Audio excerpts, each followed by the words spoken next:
My new novel is about a woman named Violet Speedwell, who is 38 years old, unmarried. She lost her fiancé in World War I, and she decides to leave her family and look for a new independent life in the 1930s, at a time when it was difficult for women, single women, to make their own way. I've always wanted to write a novel set at a cathedral because I love cathedrals. I love the feeling you get when you walk inside. And when I went to Winchester Cathedral, I was looking around the stained glass, at the carving, at the building, and then I looked down and I saw these cushions and kneelers and discovered they had been embroidered by women during the 1930s. And it's the only thing in the cathedral made by women, and I thought, I want to write about those. Embroidery plays a really important role in the book. When Violet moves to Winchester, she's looking for a community to join, and she discovers it with this volunteer group of women who are all embroidering cushions for the cathedral.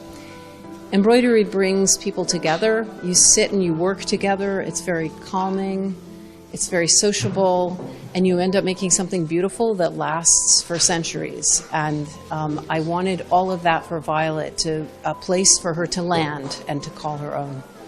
I think there is something in common with Girl with a Pearl Earring and La Ricamatrice de Winchester, but I didn't think about that when I was writing it.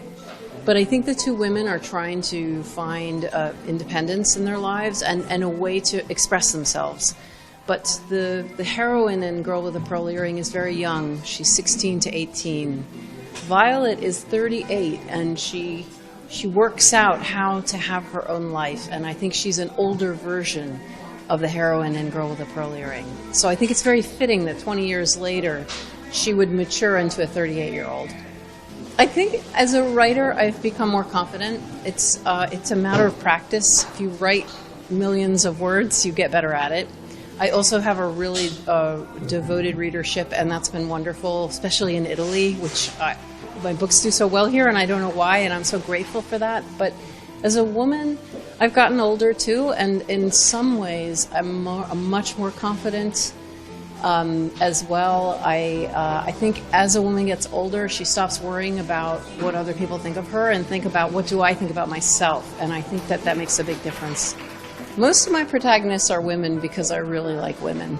I find women really interesting, and it's possible, too, that because we have less power than men, we struggle more. And so the struggle is what's so interesting. Men, not so interesting. I think I'm going to make you very happy when I say that my new novel is set in Venice. And in fact, it's specifically set on Murano, and it's about Venetian glass beads used for trade, and the book will take place from the 15th century all the way up to the 21st century. So I've just come from there, I've just made beads, I've just talked to lots of glassmakers and having a wonderful time. So I'm really delighted to be able to tell my Italian readers, finally, a book set in Italy.